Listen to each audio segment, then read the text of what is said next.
You're listening to the Kings of the Ring Podcast Network. Previously on Kings of the Ring, Julian Kane found out his finances were in much worse shape than he realized, and due to the provisions in his father's will, if the EWF doesn't meet a certain level of profit margin for 1984, he will lose control of the Empire to Sal Spinelli and Louis Giannopoulos. And for his last-ditch effort to save his company, Julian concocted his own version, the CWA's Battle of the Stars, as the show to end all shows, hoping to make more money in one night than anyone in wrestling ever has before. It is now time for the 45-minute jumbo-sized episode, Empire-Mania. Today's episode would be rated MA for profanity, nudity, and sexual content. Ladies and gentlemen, welcome to the Kings of the Ring. The limousine splashes through a slushy street in Times Square beneath a colossal painting of Thor Hansen beside Sylvester Stallone under huge white and gold letters that read Empire-Mania. Inside, Julian Kane, silent in deep thought, sits across from the other two-thirds of the Empire Brain Trust, Les Henderson and Nigel Davies. This is that. As for the contracts, everyone has signed theirs except for Killian Kavanagh and Donnie Gold. What's the holdup? Killian wants guaranteed money, and Donnie's hesitating because... Guaranteed money? For wrestling? Can you believe it?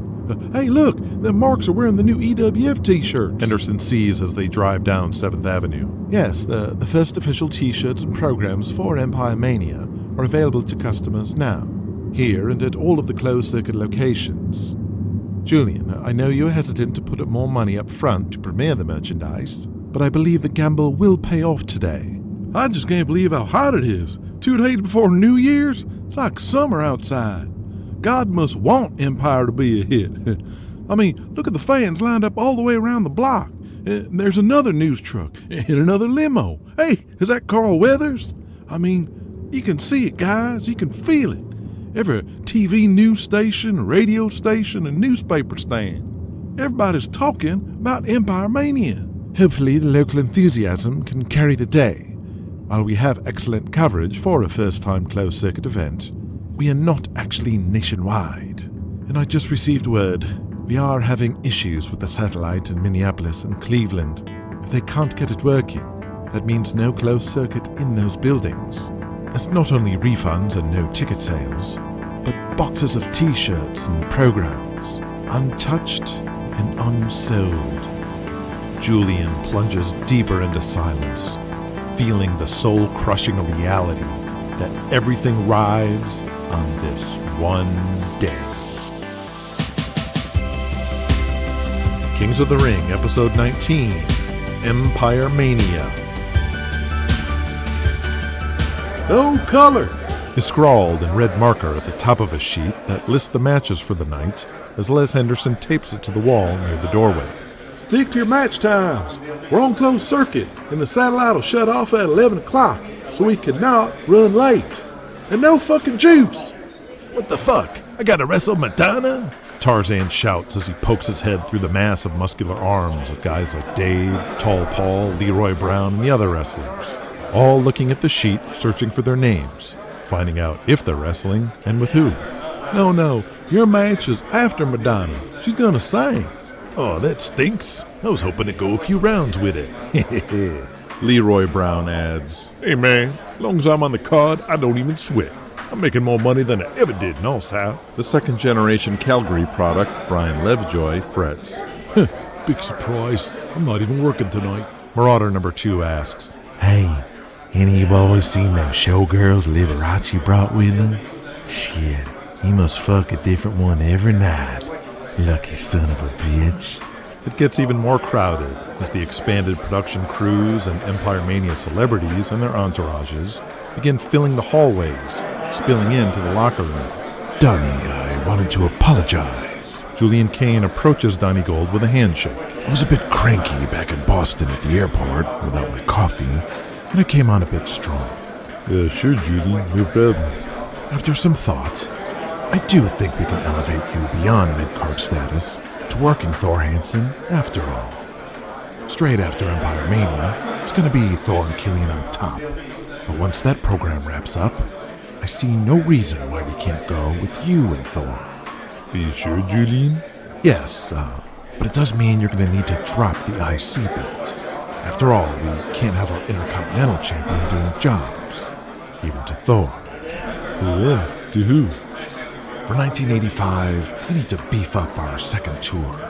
So I want to pull the trigger on Michael Angel. Tonight, I need you to put him over. Then we can start building you up to work Thor in the spring, which means a lot more money, too. Yeah, Julian, but it's not about the dough, it's more Thanks, about... Donnie. Julian shakes Donnie's hand warmly and walks out of the locker room with a smile. Brother Jack, where the fuck is Kavanaugh? The 300-pound Samoan beast Tommy, his large afro fully puffed out, sits in a faded green University of Hawaii tank top, shorts, and white socks with blue stripes pulled up just below his knees. An older teenage Polynesian boy standing behind him, they're talking to his manager, Jack Trades. He's holed up in Julian's office. Get this, with a sports agent. Killian's holding up Julian for more money. Says he won't do the job for Stallone unless he pays him what he wants. Oh, fuck no, brother. The teenage boy punches the locker. Fucking A, Dad. It's already bogus they changed you into a Viet Cong, but now this barf bag Killian Kavanaugh's trying to kill the whole match? Where is that dickweed? Let me kick his ass. Whoa, take it easy, kid. Hey, Jack, this is my boy, Christian James. How old are you, son? 14. 14? You're already built like a grown man. Maybe you could kick Killian's ass. When's your dad gonna start training you to wrestle? Young Christian James is still fuming, pacing around. No, he ain't gonna wrestle. He dreamed to play NFL. Then he's gonna be a movie star. The next Arnold Schwarzenegger. Is that right, kid? You think some islander can star in the movies? The Samoan teenager glares at Jack Trades and raises one eyebrow. Yeah, why not? More commotion in the locker room as Madonna and her crew plow their way through. She looks through the satin-jacketed bodyguards and surveys the wrestlers, who are all leering back, blowing kisses, flickering their tongues between their fingers, or thrusting their groins at her, all fruitlessly trying to get the attention of the hottest rising star in pop music. One guy who isn't looking, though, is Diamond Donnie Gold, as he's far too preoccupied with his own mental baggage. Yet he catches her eye anyway, as she lowers her Ray-Ban sunglasses to get a better look at the handsome face of the Golden Boy, as he stands naked, changing into his gear, his baby's arm of a penis swinging from a bleach blonde patch of pubic hair that matches the white blonde locks on his head. The atmosphere from the hype of Empire-Mania inside Madison Square Garden is so thick you could cut it with a knife, which begins to subside as the disappointing first match they are greeted with is Leroy Brown versus Marauder number 2. Holy shit, Tommy Aloha, you made it. As Corporal Punishment in his camouflage pants and combat boots starts brushing his military haircut, he welcomes the handsome Hawaiian from the Carolina Wrestling Association into the Empire locker room. That's right, Jerry. And I brought the big faka too. Corporal looks over, and sure enough, the mammoth Hercules Harris is right behind Tommy, looking awestruck at all the hoopla and the rogues gallery of big names in this locker room, like Thor Hansen, Tarzan Kid, Donnie Gold, Michael Angel, and others, walking around alongside celebrities as he nervously gulps. Feels like it was just yesterday when us and Killian were driving the back roads of South Carolina every night, and now look at this. Fucking madhouse. Michael Angel told me Sylvester Stallone wants him to audition to play some Russian motherfucker in a new Rocky movie. And some guy from Hasbro is here talking to me. He wants to put me in fucking G.I. Joe. Can you believe it? Holy shit, Ba. Look like we came to the right place. Sure did, Tommy. Everybody's here. And I told Julian you're coming, and he wants to talk. Sure thing, Ba. I gotta go say hi to Tama.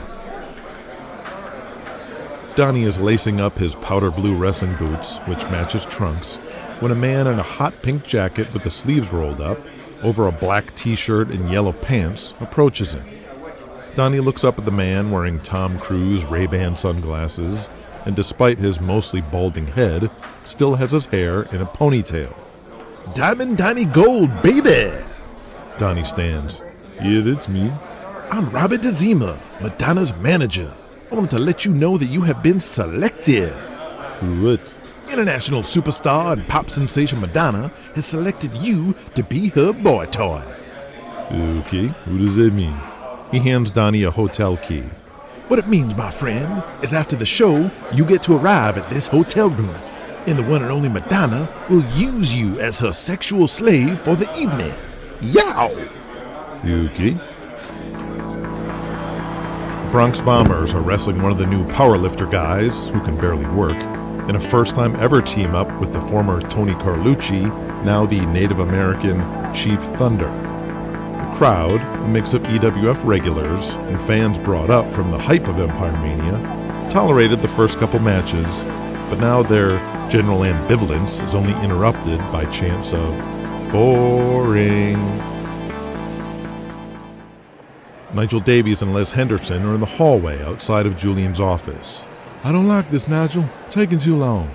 Be patient, Leslie. Finally, the door opens, and Killian Cavanaugh, in a tight three-piece suit, storms out with a cigarette in his mouth, fumbling around for a lighter, while his agent follows him down the hallway. Come on, Barry. Need some air. Julian slowly steps out of the office. Well, you wouldn't agree to put Stallone over unless I guaranteed he'd be the #1 paid guy in the company. I knew it. I fucking knew it, Julian. You can't trust that snake. Is he on the way to the airport now? No, but they're talking over my counter. What was that? To make him #2. What? He don't even deserve that. Henderson walks away in a huff. Julian, what does this mean? It means if Killian won't accept being #2, then we're fucked. What happens if he does accept it? We're still fucked.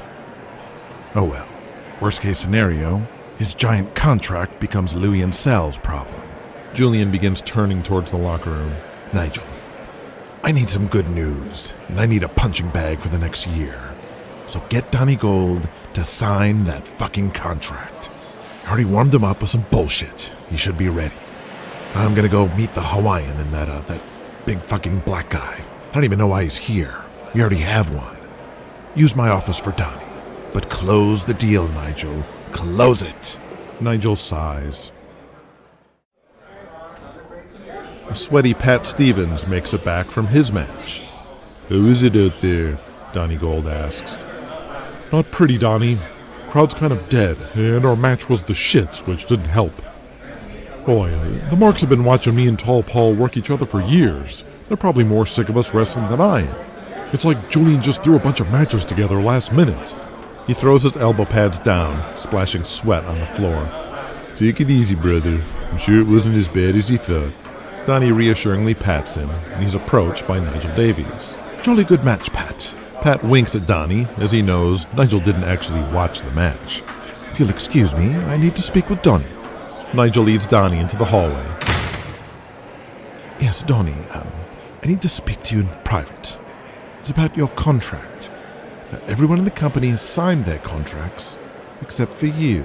Let me explain. It's not that... Donnie, I hope you know after all these years, you can trust me. And I would never steer you wrong. Please, let's talk in Julian's office.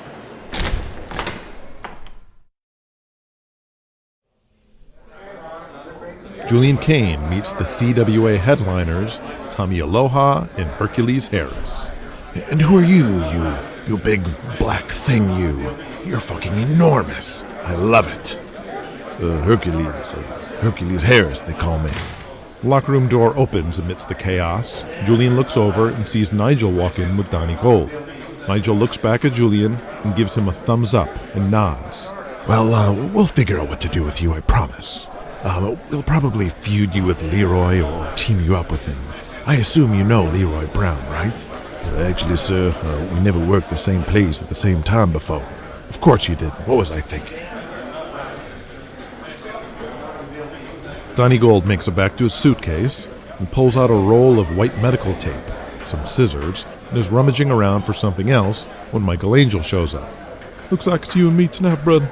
We got 15 minutes. What do you want to do? 15 minutes? I need more time. This for the belt. Les Henderson walks by. Hey guys, you're going on just before Madonna, so you're down to 8 minutes. Donnie shakes his head. Shit, brother, what are we going to do in 8 minutes? Well, we could do Tulsa, or we could do Houston. Yeah?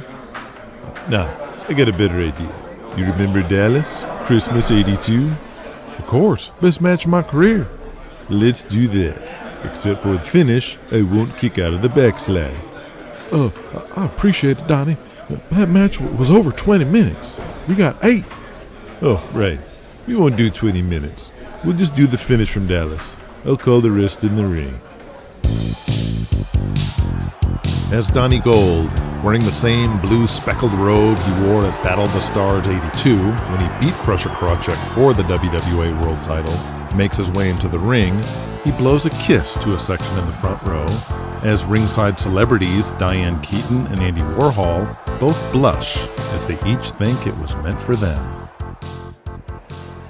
Donnie assured me he signed the contract. He sent it through Federal Express this morning to the office.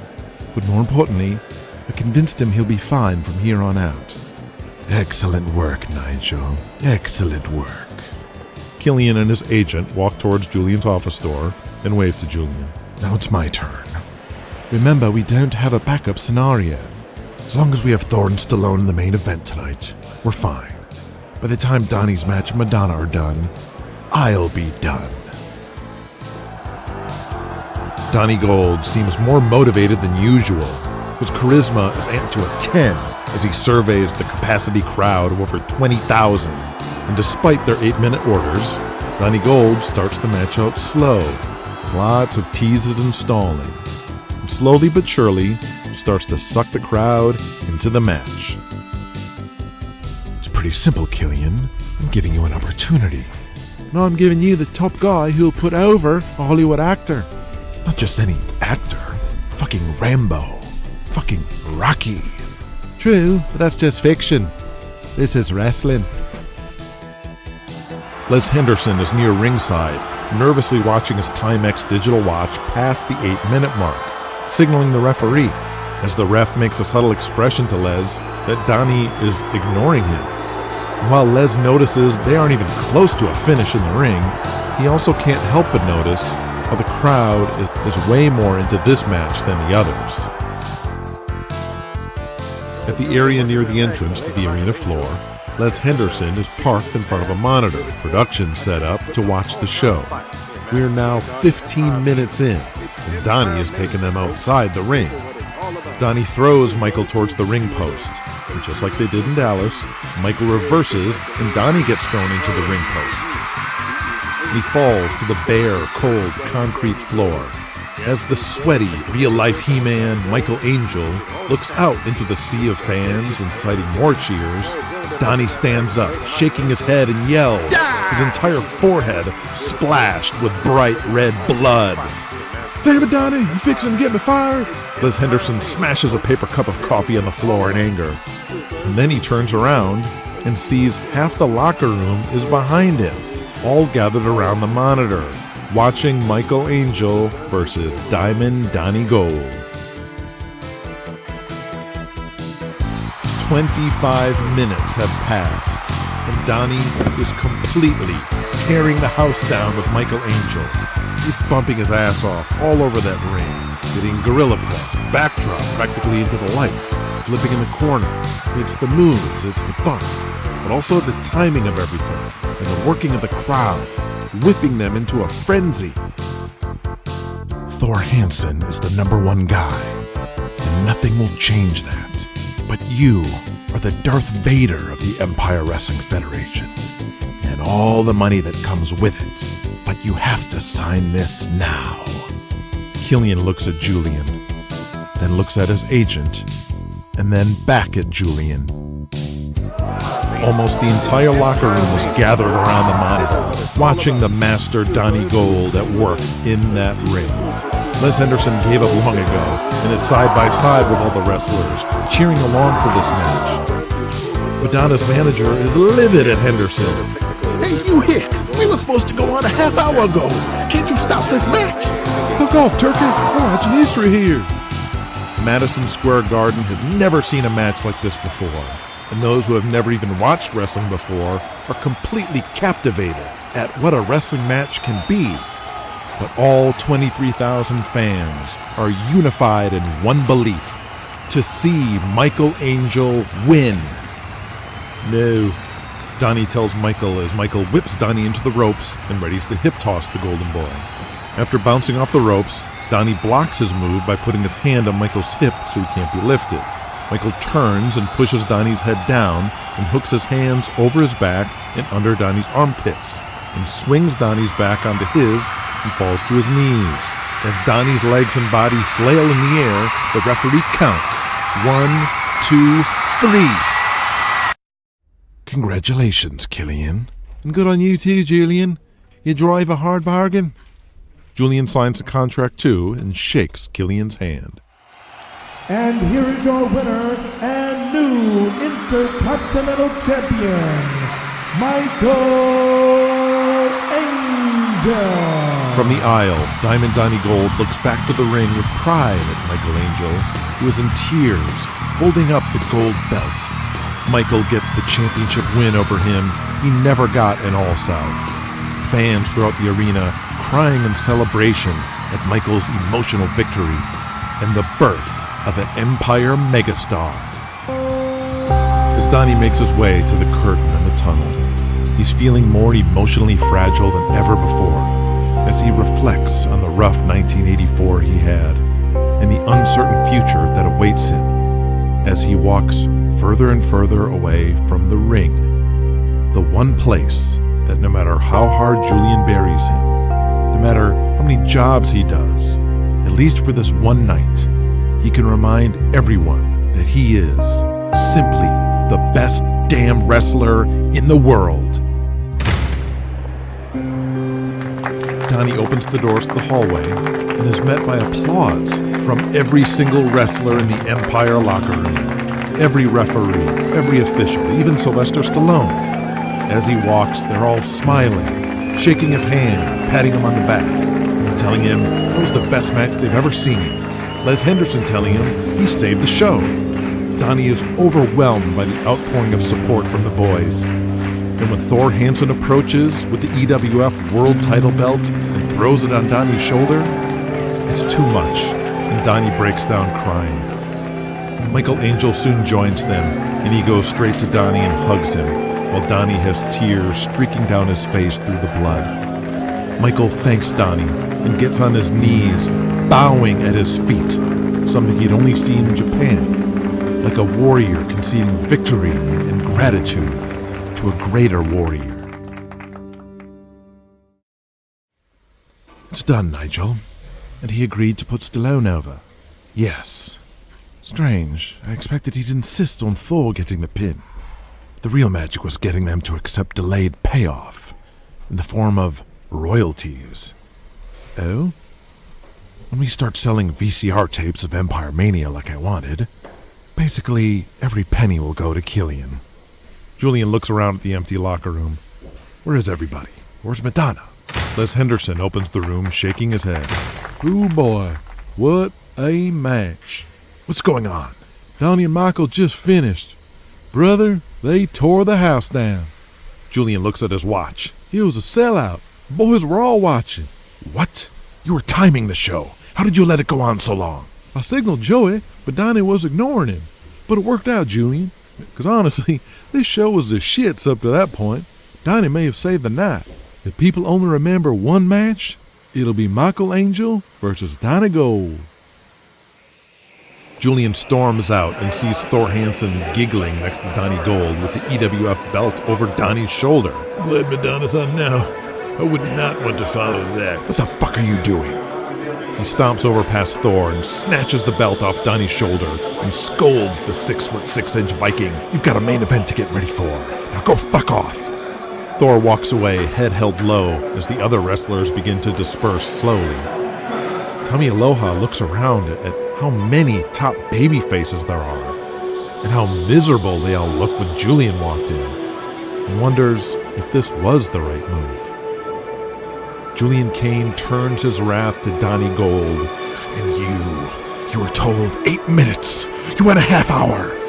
And we explicitly said no blood. Your nightmares are just beginning, Gold, because I own you, motherfucker. Forget about working Thor. Forget about ever working on top. I'm going to bury you and wipe out your career. I'm going to bankrupt you and your whole family, chopping you out like the worthless piece of... Donnie Gold hauls off and slugs Julian Kane. Julian flies back to the floor, his feet up in the air, as the wrestlers in the hallway are completely shocked. Donnie Gold! As Henderson checks on Julian, who's out cold on the floor, Madonna's manager Rob DeZima enters the hallway and pokes his finger in Donnie's chest. Did you hear that? Those New York assholes were booing Madonna. Nobody boos Madonna. It's all your damn fault. So guess what, dildo breath? You don't get to fuck Madonna tonight. You blew it. Donnie slaps the small man right out of his ponytail. You listen here, boy. You tell Madonna that I'm in room 1002 at the Hyatt, and I expect her to be there tonight wearing nothing but diamonds. Oh, yeah.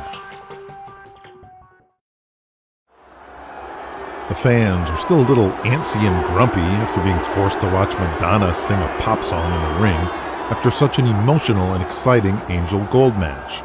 As Killian Cavanaugh, Sylvester Stallone, Kong the Destroyer, Thor Hansen, and a host of celebrities like Muhammad Ali, Billy Martin, and Liberace fill the ringside area. Ladies and gentlemen, it is time for your main event of Empire-Mania.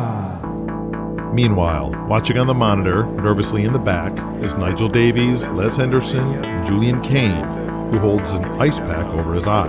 Nigel and Les give each other a quick look of acknowledgement as they both pretend to not notice it, as the trio anxiously watches to see if Killian Cavanaugh will put over the Hollywood actor and deliver on the match that Julian's entire future with the Empire Wrestling Federation is riding on. Tarzan didn't look too happy we had to yank his match.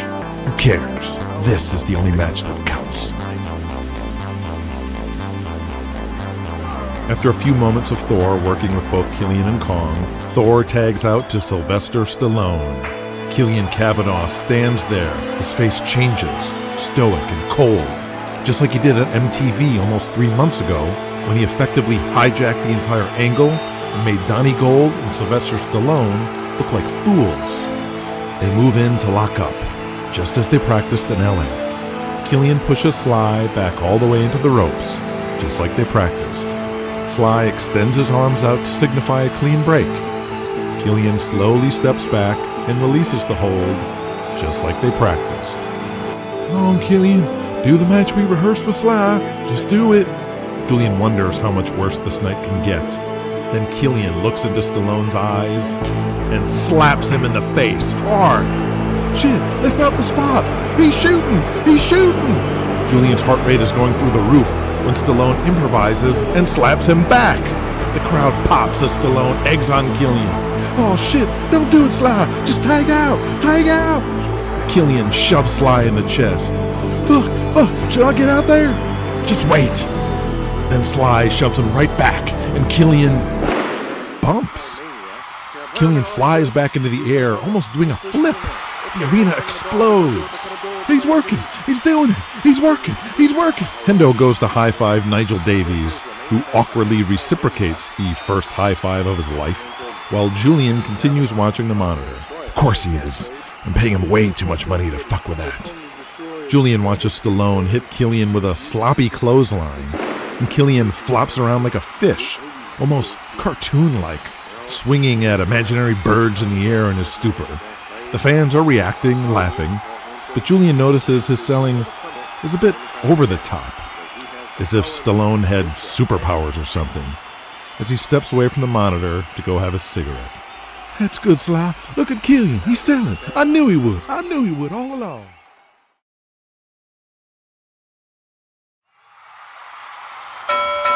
As Sylvester Stallone rises to his feet after pinning Killian Cavanaugh to win the match, Killian immediately rolls out to the floor, not selling any kind of damage. And while all attention is on Sylvester Stallone and Thor Hansen in the ring, Killian has a huge grin on his face as he walks down the aisle, and anyone at ringside who's paying attention would see Killian making the money gesture with his hands as he strolls down. As the remaining wrestlers get changed in the locker room and hit the showers, Julian Kane approaches Killian Cavanaugh, who's enjoying a post-match cigarette. Oh, it's quite a shiner you got there, Julian. Taking one for the boys, eh? I saw what you did out there. Yeah, not the best match, but I did what you pay me for. Piss off the fans and put the babyface over. You know what I'm talking about. You made it clear to anyone watching that you were doing a job. And that money sign, I saw that. Killian, you exposed this match. End Stallone. Oh, nay, Julian. I didn't expose nothing. Or maybe I did, who can tell? A lot of fellas exposing the business these days, right? It's all the work though, isn't it? Killian stands up and gets close to Julian. But hey, anyone thinks there was any funny business, whose fault is it? Killian Cavanaugh, the most hated man in America, right? Doesn't that just make me a beggar hail? Either I'm getting me comeuppance from a beloved Hollywood superstar, or I'm getting paid off to throw a fight. It's all heat either way, right, Julian? You know Stallone will never work with us again, right? Killian puffs a drag from his cigarette.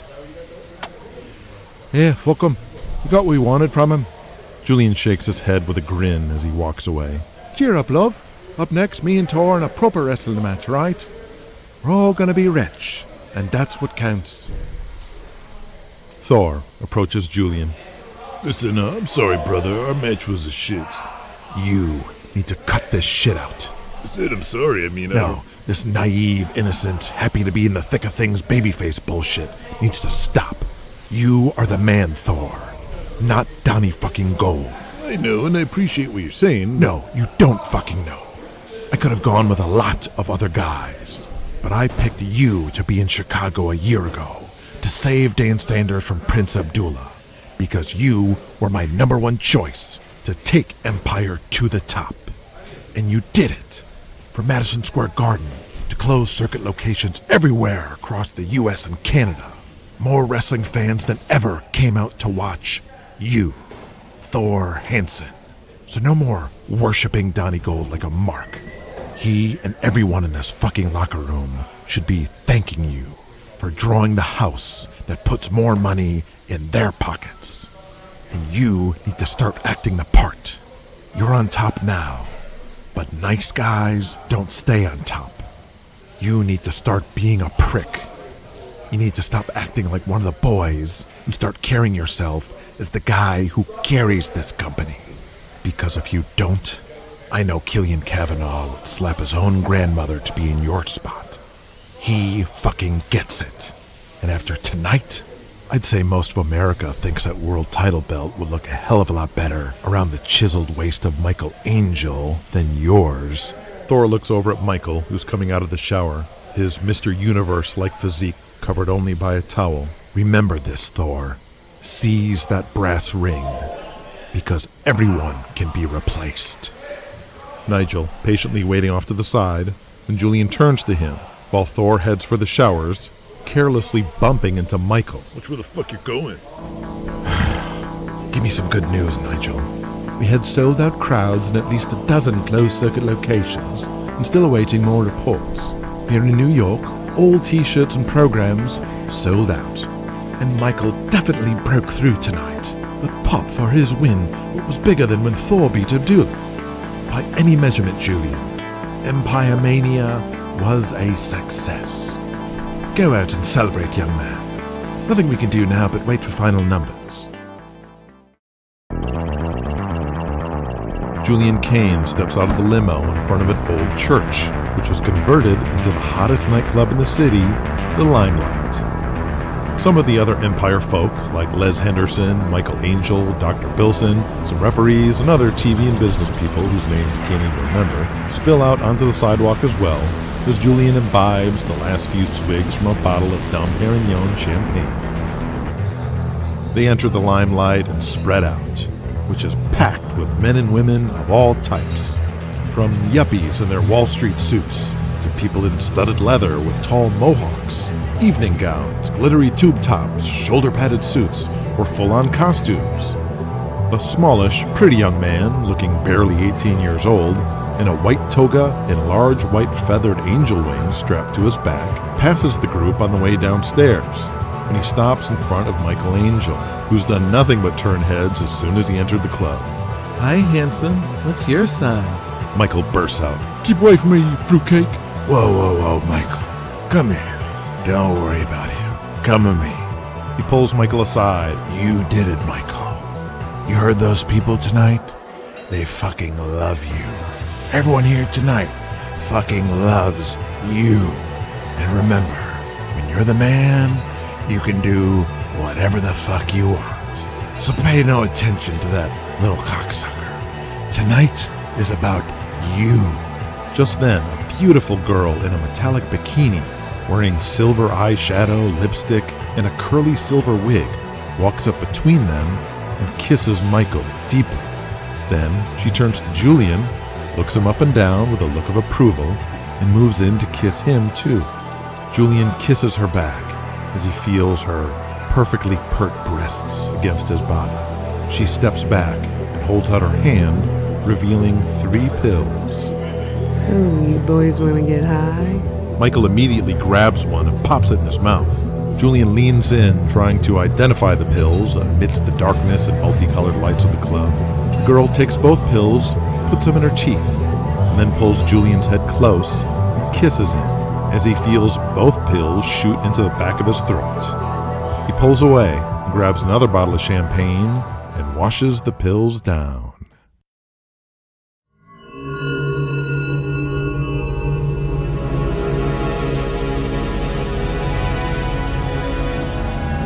Julian stumbles around the strange rooms of the limelight. His suit jacket lost minutes ago, or was it hours, or even days ago? He couldn't tell you. His sweat-soaked white dress shirt, unbuttoned down to his belly, carrying around a highball glass of melted ice. The beams of colored light swirl around to him in time to the music. They seem so vivid as he reaches into the air to touch them, grab them, eat them. The people dance around him, paying him no mind. He laughs out loud and points at them because he's invisible. They can't see him if they tried. He looks up at the bar and sees the sexiest girl he's ever seen, with long, thick blonde hair dancing on a pole, her curvy body poured into a bikini that's glowing as bright as the sun. It hurts his eyes, it's so bright, but he has to look. Finally, she turns around, and her face is Thor Hansen's. Only his eyes are made out of flame. That can't be Thor. The rest of the boys are at the Rainbow Room at Rockefeller. Or is that where this is? He keeps walking and passes a man in a mask-to-toe black leather outfit, wearing a dog collar and a chain, with a dwarf walking behind him, holding the other end of the chain. He stares at the little person in his bald head, who looks up at Julian. And it's Goliath. You want to be next, boy? He jumps back in fear and walks out of this room, where he backs into 2 large bouncers grabbing a smaller man, dragging him out. The man protests, speaking in Arabic, because it's Prince Abdullah. The security turns to pull him outside. Julian sees one of the bouncers is Jesse James. He can't believe what he's seeing, and he backs up into a wall. Only it's not a wall. He turns around, and Sal Spinelli is staring right at him and punches him in the face.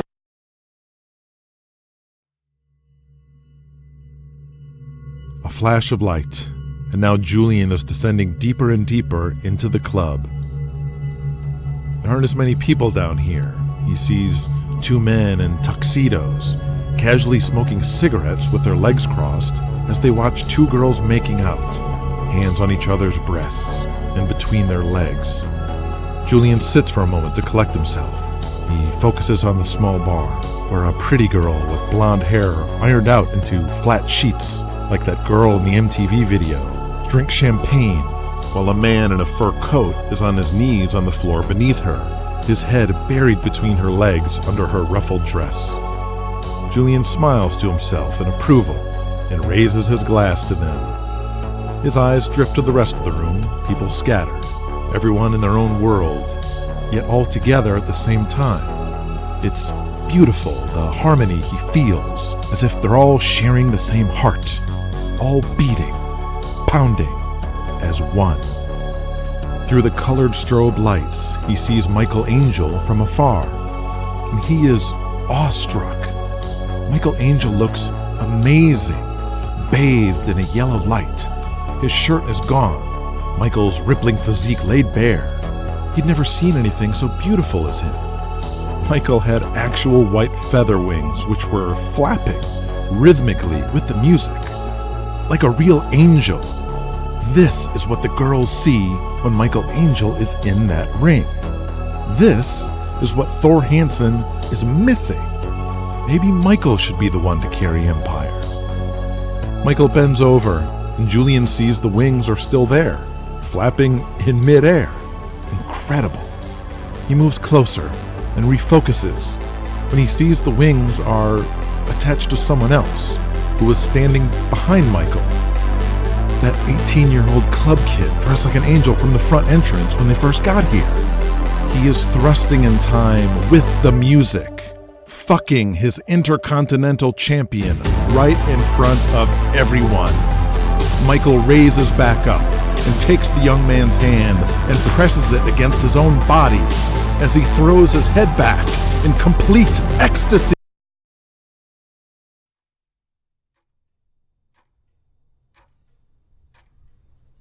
Nigel Davies is in his new office in the new Empire headquarters as workers put finishing touches throughout.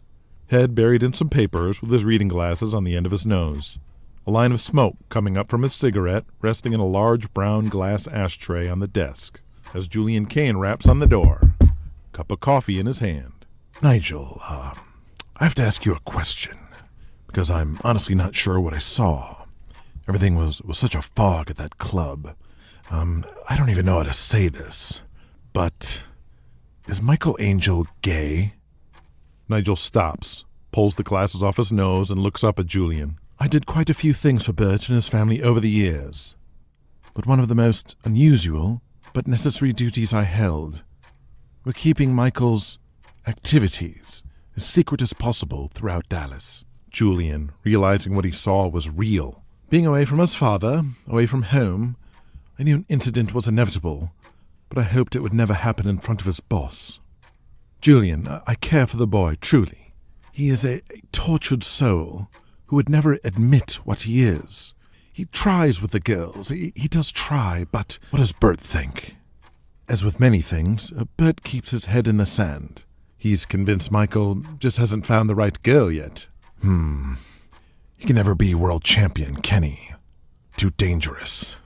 If the public found out what he is, he'd be ruined, and so would we. It's a shame, really. Nigel looks down. Yes, it is. Just then, Jerry Guzman appears. There you are, Mr. Kane. May I? Please, Jerry, come in. Jerry and Julian fully enter Nigel's office. Mr. Kane, you should sit for this. Julian sits in the chair in front of Nigel's desk. Jerry sits in the other. Now, I assure you, Mr. Kane, we did everything we could to call all finances from all sources, leaving no stone unturned. We triple-checked all receipts from our closed-circuit locations, as well as all deposits rendered. What? Well, sir, I'm afraid to report you're going to be short by roughly $676,000. What? What are you saying? Sir, the estate lawyers already know. The paperwork's being drawn up as we speak to complete the handover of controlling ownership of the Empire Wrestling Federation to Louis Giannopoulos and Sal Spinelli.